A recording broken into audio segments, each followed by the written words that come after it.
Nouvelle édition sur l'ORTB. Bonsoir à tous. Voici les titres de ce 20h. Vers une solution sous-régionale contre la piraterie maritime, des experts de la CEDEAO échangent à Cotonou sur les documents juridiques du Centre maritime multinational de coordination.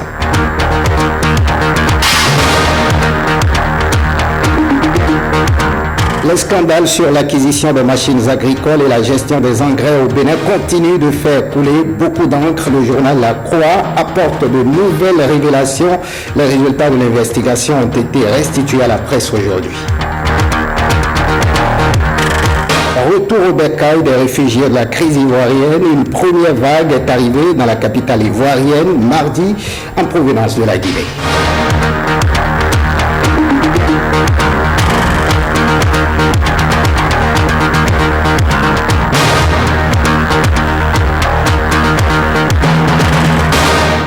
Bonsoir, bienvenue si vous nous rejoignez. On prend la direction de la Marina. Le point de presse initié ce mercredi par le ministre d'État Pascal Irénée Koupaki s'est articulé autour d'une série de mesures, outre ces décisions qui concernent diverses entités sous tutelle de cabinets ministériels. Le Conseil s'est penché sur la vindicte populaire, un phénomène qui a pris de l'ampleur ces derniers jours avec la multiplication des actes de criminalité. Pour plus de précision, écoutons un extrait du point de presse du ministre d'État Pascal Irénée Koupaki au micro de Renaud Akapo. Le ministre de la Justice et de la Législation et le ministre de l'Intérieur et de la Sécurité publique ont présenté une communication conjointe sur les mesures envisagées pour réprimer les actes de vindicte populaire qu'on observe ici ou là. Le gouvernement saisit cette malheureuse occasion pour rappeler le respect de l'article 8 de la Constitution de notre pays qui dispose « La personne humaine est sacrée et inviolable. L'État a l'obligation absolue de la respecter et de la protéger. » Au-delà de ce rappel, notre pays doit respecter les engagements internationaux en matière de promotion et de protection des droits humains. En conséquence, le gouvernement réprouve fermement ces exactions et la justice expéditive qui viole le principe du respect des droits de l'homme. Et c'est pourquoi, pour décourager de tels actes, qui sont des actes ignobles, le Conseil a instruit les ministres de la Justice, de la Sécurité publique et de la Défense au fin de faire procéder avec diligence à des enquêtes sur tous les cas de vindicte populaire survenus et non prescrits, d'appréhender et de poursuivre les auteurs, les co-auteurs et les complices.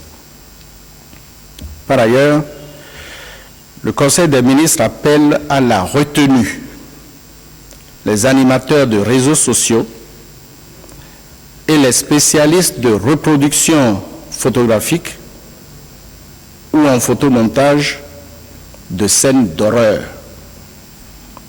Rien n'a été tranché au Bénin, qui reste fondamentalement un pays accueillant et de paix. On quitte la Marina pour parler de ce combat sous-régional. Plusieurs experts de la CEDEAO sont à Cotonou pour valider le document juridique du Centre maritime multinational de coordination établi dans l'enceinte de l'historique hôtel PLM Alejo de Cotonou. La réunion présidée par le ministre en charge de la Défense vient en droite ligne de la stratégie maritime intégrée de la communauté ouest-africaine dans la lutte contre la piraterie. Le compte-rendu est signé Renaud Akapo. Candidat Zanaï, ministre de la Défense, accueilli par les éléments de la Grande Muette au Centre maritime multinational de coordination. Ce centre mis en service le 13 mars 2015 pour lutter efficacement contre la piraterie maritime témoigne de la volonté du Bénin, du Niger, du Togo et du Nigeria de mutualiser leurs moyens pour une stratégie intégrée maritime. Les présentes assises de Cotonou se présentent comme le point de départ d'une série d'actions pour la formalisation juridique des documents qui ont servi de base à la création du centre de coordination de Cotonou. Elle vise notamment à faire étudier et valider par les experts des 4 États membres le protocole relatif à la création, l'organisation et le fonctionnement du centre, ainsi que le statut du personnel du centre. Par ailleurs, la Commission profitera de cette occasion pour engager les négociations nécessaires avec le gouvernement béninois pour la finalisation de l'accord de siège concernant le centre. L'urgente nécessité de l'ajustement du cadre juridique de la zone maritime pilote E que représente ce centre est une condition pour son opérationnalisation effective. C'est pour cette raison que le ministre délégué à la Défense exhorte les experts à tout mettre en œuvre pour l'atteinte des objectifs assignés aux présentes assises. Je reste persuadé que la présente réunion des experts gouvernementaux de la CEDEAO permettra à terme de rendre totalement opérationnel ce centre. Le gouvernement de mon pays ne ménagera aucun effort pour la signature des documents qui seront issus de cette réunion de validation. Je demande donc à tous les experts de travailler de façon critique et objective afin d'aboutir à des accords consensuels tenant compte des réalités de tous les États membres de la zone pilote E. Pour rappel, le Bénin a fait adopter au Conseil de sécurité des Nations Unies 2 résolutions appelant les pays du Golfe de Guinée à conjuguer leurs efforts dans la lutte contre la piraterie en mer. L'appui des États-Unis et de l'organisme allemand GIZ a été important pour la tenue de ces assises. C'est en effet la GIZ qui a financé l'organisation de la présente réunion des experts et qui est aussi appelée à livrer tout l'équipement technique nécessaire au fonctionnement effectif du Centre de coordination maritime de Cotonou. Commentaire de Renoir Capo signé Ibrahim Lawani. Réforme politique institutionnelle est au Bénin. La Commission nationale chargée de réfléchir sur la question a déposé son rapport au chef de l'État ce mardi. La société civile donne son appréciation sur la question, sur la réforme proposée. Écoutons Gustave Assa, président de Social Watch Bénin, au micro de Bénédicte Possou et Ibrahim Lawani. La société civile se réjouit parce que nous regardons à l'ensemble des points qui ont fait l'objet de présentation au chef de l'État. Nous avons beaucoup de nos propositions qui ont été prises en compte au niveau de cette question du mandat unique. Déjà, à notre avis, nous n'étions pas d'accord sur cette proposition. Nous voyons qu'il y aura plus d'arbitraire dans un mandat unique. Dans l'expression même des explications sur cette question, la Commission a montré qu'elle était vraiment divisés, que ce soit les acteurs politiques, les acteurs de la société civile, le secteur privé, tous ceux qui ont été consultés, la plupart d'entre eux émettaient déjà des réserves par rapport à ce mandat unique. Si un chef de l'État fait bien, qu'on reconduit, s'il ne fait pas bien, le peuple sanctionne. La sanction politique est essentielle pour amener un système de gouvernance important dans notre pays. C'est une très bonne proposition que l'on propose, que le Conseil supérieur de la magistrature ne soit plus présidé par le chef de l'État en personne. Et tel que proposé ici, que dans le Conseil supérieur de la magistrature, l'officier ou l'institution connaisse la présence du ministre de la Justice et qui représente le chef de l'État et qui rencontre au chef de l'État des décisions prises. Cela permet effectivement de renforcer l'indépendance de cette institution que constitue le Conseil supérieur de la magistrature. Je pense qu'il faut supprimer aujourd'hui la Haute Cour de la Justice. Cette institution est restée longtemps sans pouvoir trouver le seul client. Et si ces clients ne sont pas là, mais renforcent le niveau d'impunité dans le pays, renforcent le niveau de corruption dans le pays, la corruption à grande échelle, la corruption de grandes personnalités dans ce pays, il faudrait mettre fin à ça. Et en même temps, nous avons mis une réserve sur ce que cette institution, au plan international, représente, parce que le Bénin ne sort pas pour créer des institutions pour le Bénin seul. Et sur ce même registre politique, on ne devrait plus assister à l'avenir à une course contre la montre dans la préparation du fichier électoral national. Les membres de l'Agence nationale de traitement sont déjà connus. Ils ont également prêté serment ce mercredi à la Cour d'appel. Leur mission est connue, préparer un fichier national fiable. Petroni Ahissou Bopé et Emmanuel Sebo nous en disent davantage. Je le jure. L'acte légal qui les installe dans leurs nouvelles fonctions est accompli. À part entière, ils deviennent membres de l'Agence nationale de traitement ANT, structure aux attributions plus élargies qui remplace le CNT, Centre national de traitement. Il est vrai qu'aucune échéance électorale ne s'annonce, mais les difficultés à obtenir un fichier électoral crédible amènent les décideurs à très vite opérer les réformes nécessaires. Les 5 membres de l'ANT sont recrutés après appel à candidature. Leurs missions sont inscrites à l'article 223 de la loi 2013-06 portant code électoral. Il s'agit pour l'essentiel de s'occuper de toutes les opérations techniques liées à la constitution d'un fichier électoral national fiable. L'étendue des attributions, l'importance et la délicatesse des missions assignées à cette institution par la loi justifient que les membres qui doivent l'animer soient présentés à la nation et prennent des engagements solennels pour qu'ils soient jugés le moment venu sur la base de cet engagement solennel. Les membres de l'ANT ont un mandat de 5 ans renouvelable une seule fois. Le décret 2016-364, en date du 15 juillet 2016, entérine à la fois leur nomination et leurs compétences. Et pour le régisseur général adjoint, le cap est fixé. Vous savez, nous on est des techniciens. Et le technicien ne sait que agir. Nous donnons une forme technique à ce que disent les politiciens. Donc nous, on va se mettre à l'œuvre pour que le fichier électoral soit un fichier fiable. Au nombre de 5, 4 ont prêté serment pour enclencher dès le 1er juillet le processus d'actualisation et de mise à jour du fichier national. Le 5e, Bonaventure Gaillon, régisseur général, absent du territoire pour raison de santé, s'acquittera de cette obligation devant la Cour à son retour au pays. Autre actualité, le premier préfet de l'Atlantique nommé après la matérialisation du découpage territorial a pris service mardi à Lada, chef-lieu de son département. C'était en présence du ministre en charge de la décentralisation, Ramatou Lawani. Mesmer Adisso. Voici l'acte qui consacre l'entrée en fonction officielle du premier préfet du département de l'Atlantique après la matérialisation du découpage électoral. Par la présente cérémonie de prise de fonction, vous êtes désormais le dépositaire de l'autorité de l'État dans le département. Je m'engage de façon solennelle à accomplir avec dignité, loyauté et abnégation la mission à moi confiée. La question à se poser ici, c'est l'état dans lequel se trouve actuellement la préfecture de l'Atlantique, naguère confinée dans un environnement de travail artisanal. J'ai pu, monsieur le ministre, construire le rôle de formalisation de la carte nationale d'identité, équipée entièrement de micro-ordinateurs, d'imprimantes et de photocopieurs.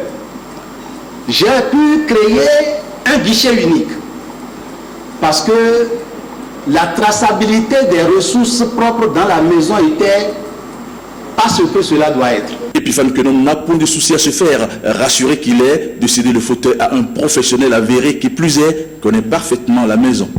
Je n'ai pas de conseils à donner à ceux qui sont sachants et connaissants. Je sais qu'il connaît les tests pour en avoir été là et qu'il saurait les mettre à l'œuvre pour une bonne gestion du département de l'Atlantique dont je suis, M. Kodia. À travers la concrétisation du découpage territorial, le gouvernement donne à ce pays une des clés de l'émergence. Mais pour que le Bénin devienne effectivement un pays émergent, il va falloir travailler. Voilà pourquoi le premier préfet du département de l'Atlantique compte s'investir aux côtés des maires pour l'avènement d'une coopération décentralisée porteuse de plus-value pour les économies locales. Je m'investirai à vos côtés pour l'avènement d'une coopération décentralisée porteuse de plus-value pour nos économies locales. Je m'emploierai pour que dans le cadre d'un partenariat public-privé, des projets structurants soient réalisés au profit des populations de l'Atlantique. Par ailleurs, je veillerai avec vous pour que vie soit donnée aux entités infracommunales, à savoir les arrondissements et les villages, afin qu'elles soient véritablement les relais entre vous les maires et les communautés à la base. C'est tout un programme d'action sommaire que le préfet entrant a décliné à cette historique cérémonie de passation de charges. Les nombreuses personnalités intellectuelles et politiques venues soutenir l'écriture d'une nouvelle page de l'administration béninoise ne lui marchanderont certes pas leur soutien. En parlant de ces révélations, la mécanisation agricole au Bénin est loin d'être un fleuve tranquille. Une enquête journalistique conduite donc par le journal catholique La Croix apporte de nouvelles révélations sur les scandales qui ont entouré l'acquisition des machines agricoles en 2008 et la gestion des engins agricoles. Les résultats de l'investigation ont été restitués aux médias ce matin à Cotonou. Prévenou Théo nous en parle. C'est une photo prise dans une ferme au nord du Bénin qui illustre le triste sort de cette machine agricole. Rouillée, couverte de poussière, cet engin acquis en 2012 par un producteur n'a jamais fonctionné selon les éléments de l'enquête produite par Guy Dossuyevo, journaliste à l'hebdomadaire catholique La Croix. En pleine séance de restitution, notre confrère a mis le doigt sur les maux qui ont plombé la mécanisation de l'agriculture. Mauvaise gestion, impunité, complicité au sommet des autorités hiérarchiques et surtout politisation de tout. Manque de valeur et de scrupules des cadres béninois. Les fameuses essoucheuses qui permettent d'enlever les souches et préparer les terres en vue de faciliter le travail des tracteurs se font attendre.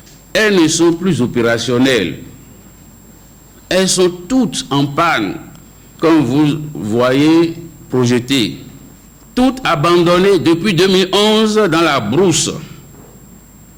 Deux d'entre elles, et c'est précisément ces deux que nous vous affichons au tableau. L'enquête reconnaît l'échec du programme de mécanisation de l'agriculture sous le régime de faim et rappelle les parlementaires à leur devoir de contrôle de l'action gouvernementale. Ce dossier machine agricole semble n'avoir été qu'un marché de dupes qui révèle au grand jour les pratiques peu orthodoxes ayant caractérisé à une certaine époque la gestion de l'ADEMA, surfacturation, achat de machines de qualité douteuse, délit d'initié.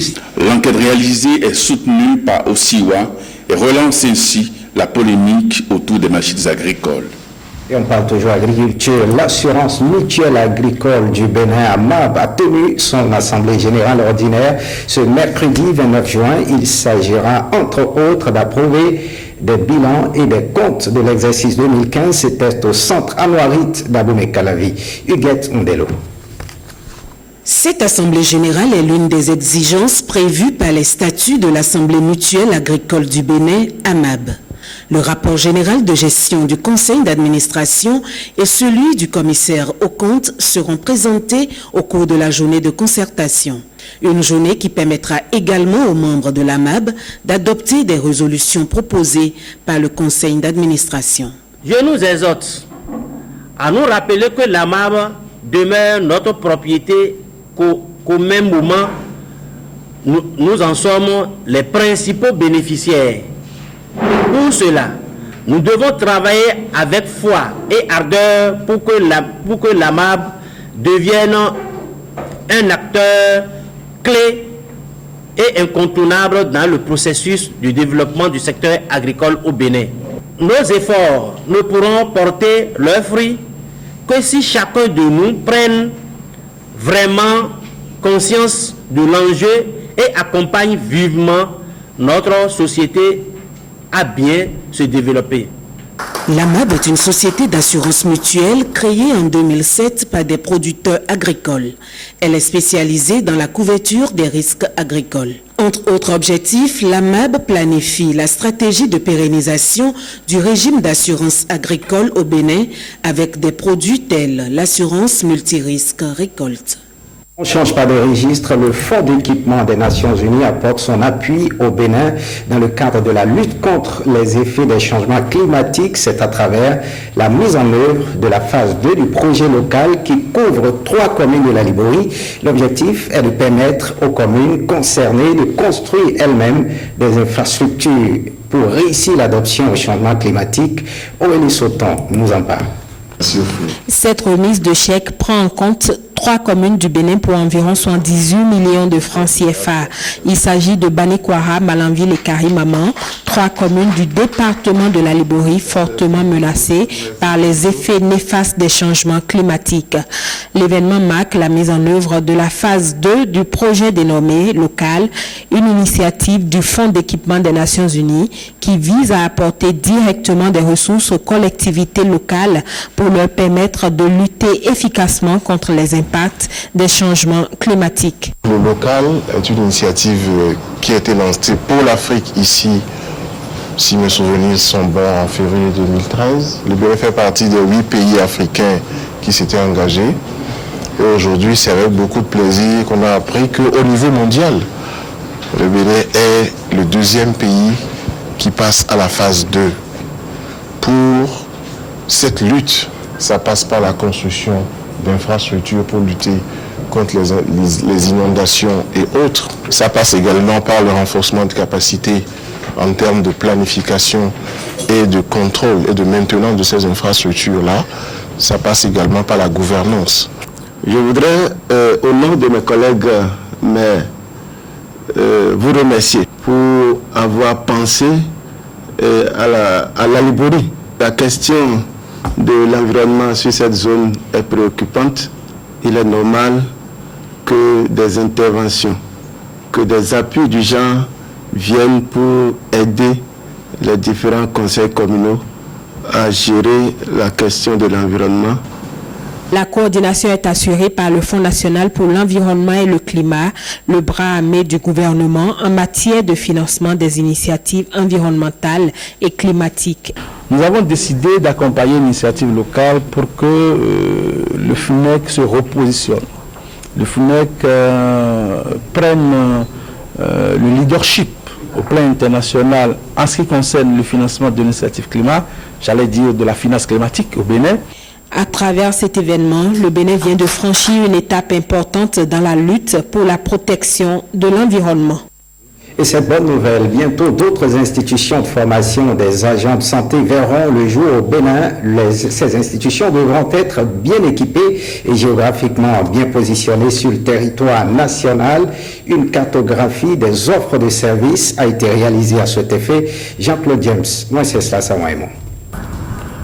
Des agents de santé bien formés pour des soins de qualité dans l'espace CEDEAO.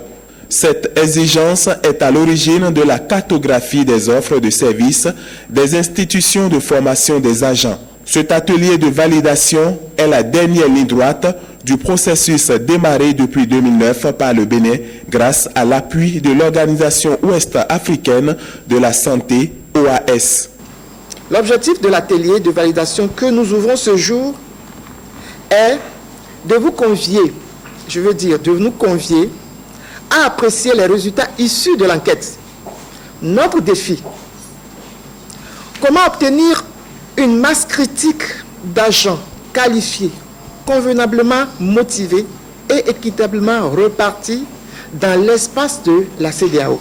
Désormais disponible, un outil d'aide aux décisions. Nous avons constaté donc qu'en 2013, plusieurs écoles ne disposent pas suffisamment d'équipements tels que les salles de laboratoire, la bibliothèque, et la connexion à Internet, les vidéoprojecteurs.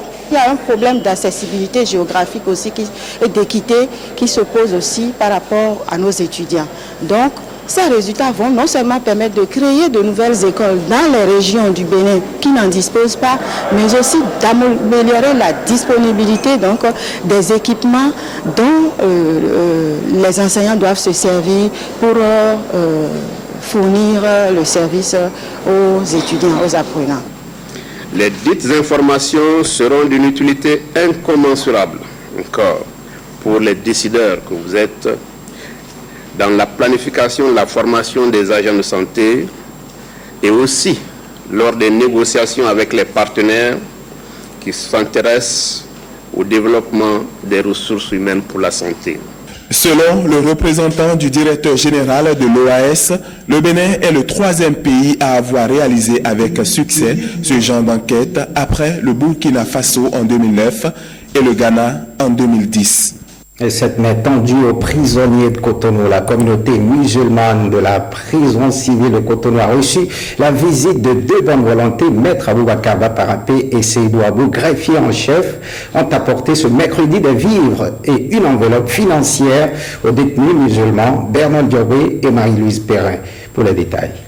En cette période de Ramadan, mois du jeûne musulman, Maître Aboubakar Baparapé et Seydou Abou, tous 2 fidèles musulmans, accompagnent les détenus de la prison civile de Cotonou. Pour eux, il s'agit d'un geste symbolique qui est inspiré d'un vécu. Le mois de Ramadan, c'est un mois de pénitence, c'est un mois de pardon, c'est un mois où le bon musulman, le musulman fidèle, va avoir la bénédiction de Allah et doit être récompensé.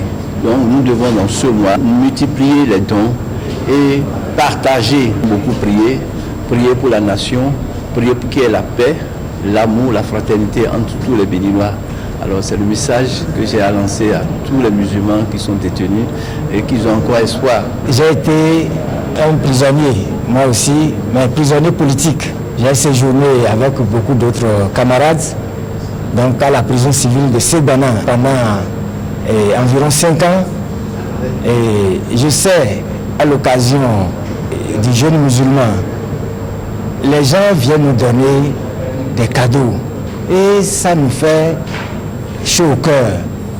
Mais lorsque vous êtes dans la douleur et que vous êtes assisté, vous l'oubliez. Ça vous devient léger, étant donné qu'ils sont en prison et malgré ça, ils jeûnent. Vraiment, le Seigneur saura écouter leurs cris de cœur. Les détenus ont reçu ces présents avec une grande satisfaction. Je voudrais, au nom des détenus, leur dire merci. Merci pour le geste et que Dieu leur rende au centuple. C'est vrai, c'est suite à un événement qu'il a eu à traverser dans sa vie. Je voudrais que cet événement soit effacé de sa tête à partir de ce jour-ci, surtout que nous sommes dans le mois de Ramadan. Je le remercie et que la bénédiction soit avec lui. Pour ces fidèles musulmans, le mois de Ramadan est sacré et il importe de penser aux plus démunis. Et on fait un tour à l'église, l'actualité à l'église Saint-Pierre et Paul Dagla, c'est la co-célébration du 35e anniversaire et la fête des saints. Une messe d'action de grâce a été organisée à cet effet. Ramatou Lawani et Jean-Claude James. C'est la joie ici à l'église Saint-Pierre et Paul Dagla. Les fidèles célèbrent les saints patrons de leur paroisse.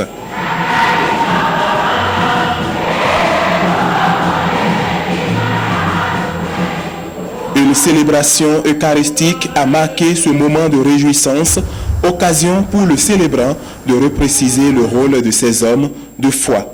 Les Saint-Pierre et Paul sont les 2 grandes colonnes, les 2 grands piliers de la foi catholique, fêtée dans une même célébration. Ces 2 grands apôtres, c'est les honorer, parce que l'un et l'autre ont travaillé, chacun selon sa grâce, à l'œuvre de la mission d'évangélisation du monde. Cette fête de Saint-Pierre et Paul est couplée avec la 35e bougie de cette paroisse. Et cette année où nous fêtons 35 ans, nous disons merci à Dieu de nous avoir donné une église consacrée depuis le 19 mars, où Monseigneur l'archevêque, Monseigneur Antoine Gagné, a consacré cette église. Et nous sommes heureux aujourd'hui de célébrer cet anniversaire. Nous avons donc programmé pour la fête un triduum de prière. 29, 30 et 1er, nous allons nous réunir dans cette église pour célébrer les merveilles du Seigneur et dire merci à Dieu pour tant de grâces reçues pour cette communauté qui a connu le jour il y a 35 ans. Ce n'est pas petit, mais c'est important aux yeux de Dieu. C'est donc parti pour 3 jours de communion avec le Père Céleste, de grâce, de réjouissance. Aucun fidèle ne veut rater le rendez-vous, même s'il faut se faire une place dehors sur les pavés. Et on part directement pour la Côte d'Ivoire. Ils sont de retour dans leur pays d'origine. Une première vague de 35 réfugiés de la crise ivoirienne sur les 7000 qu'accueille la Guinée sont arrivés mardi dans la capitale ivoirienne. Ces derniers avaient majoritairement fui après la crise post-électorale de 2010-2011. Jérôme Humbo nous en dit davantage. En Côte d'Ivoire, le processus de réconciliation entre dans sa phase active. Un premier groupe de 35 réfugiés ivoiriens en provenance de la Guinée est arrivé mardi soir à Abidjan. Ils ont été accompagnés d'un représentant du Haut Commissariat aux réfugiés et accueillis par la ministre ivoirienne de la cohésion sociale. Je suis joyeux d'avoir retrouvé mon pays en paix et je suis très content. Je suis content de rentrer chez moi parce que je vois que le pays est stable. Avec la solution, ça marche. On est dans la joie parce qu'on est sorti en la guerre, on est rentré aussi en la joie. Dieu merci aussi. Selon la ministre ivoirienne de la cohésion sociale, le président Alassane Ouattara veut que tous ses enfants rentrent pour construire le pays. Il faut que les enfants viennent grandir dans leur pays. Nul ne souhaite vivre en exil. Et malheureusement, ce sont des frères et sœurs qui, pour de X raisons, sont partis du pays. Aujourd'hui, ils ont répondu à l'appel du président de la République. Ils rentrent chez eux, les enfants vont grandir dans leur pays, ils vont partir à l'école dans leur pays. Et puis, leur avenir est tout tracé. D'après le HCR, plus de 2 tiers des 300 000 Ivoiriens ayant fui leur pays pendant ou après le conflit sont déjà rentrés chez eux. C'est une frontière qui nous a été hermétiquement fermée et aujourd'hui, pour la première fois, nous voyons un retour qui commence à partir de la Guinée. Nous avons une trentaine de réfugiés qui rentrent aujourd'hui par voie aérienne parce que la frontière terrestre est fermée. Donc nous espérons que cette première va augurer d'un retour massif de près de 7 000 réfugiés qui sont encore sur le sol guinéen. Il reste encore 20 000 réfugiés au Libéria et quelques 11 000 exilés pro-Gbagbo au Ghana voisin. Ces derniers avaient majoritairement fui après la crise post-électorale de 2010-2011. Reste maintenant la question de leur réintégration dans le tissu économique et social. Faites ce journal, merci de l'avoir suivi. Le programme prévoit à 21h le point du Conseil des ministres, à 21h15 un entretien sur la production du riz et du maïs dans le contexte du changement climatique. À 21h45 le feuilleton Les choix de l'amour. À 22h15 l'intégralité du rapport de la commission chargée des réformes politiques et institutionnelles. Et puis le journal du soir est également prévu à 23h30 avec Amandine Aniabosso. Retrouvez cette édition sur le site de l'ORTB, www.ortb.bj. Merci de votre fidélité. À très bientôt.